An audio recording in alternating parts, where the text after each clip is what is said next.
All right, Genesis chapter 50. Then Joseph, leaning over his father's face, wept and kissed him. He commanded his servant, who were physicians, to embalm his father, so they embalmed Israel. They took 40 days to complete this, for embalming takes that long. An Egyptian murder for him 7 days. When the days of mourning were over, Joseph said to Pharaoh's household, "If I have found favor with you, please tell Pharaoh that my father made me take an oath, saying, I am about to die.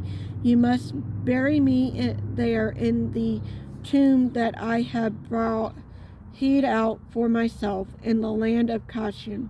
Now let me go and bury my father, then I will return." So Pharaoh said, "Go and bury your father in keeping your oath."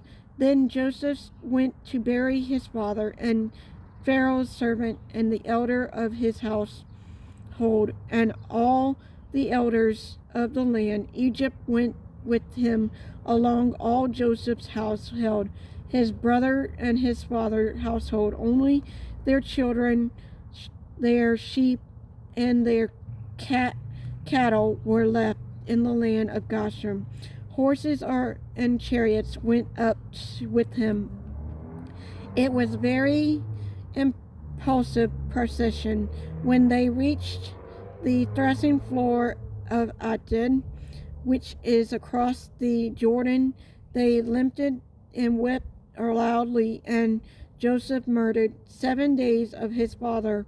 When the Goshen inhabitants of the land saw in the morning at the threshing floor Atad, they said, "There a place, the part of Egypt, there the place is named Abram Mezon across the Jordan."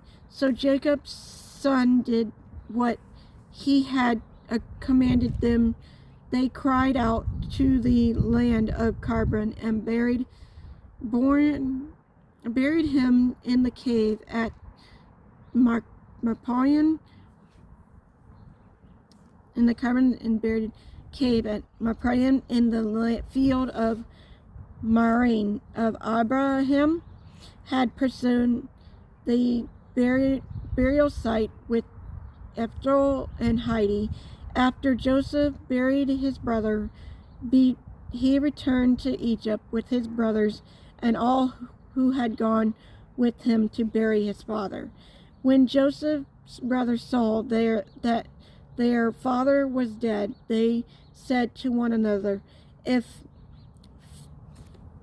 Joseph is holding grudge against us, he will certainly repay us for all wrong we caused."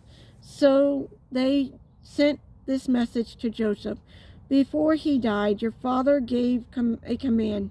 Say this to Joseph: Please forgive your brothers' transgression and their sins, the wrong they caused you.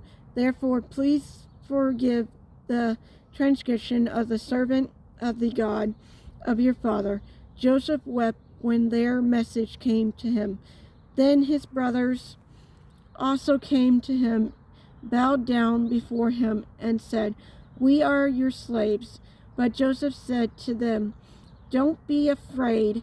I am in the place of God. You planned evil against me. God planned it for good, to bring about the present result, the survival of many people.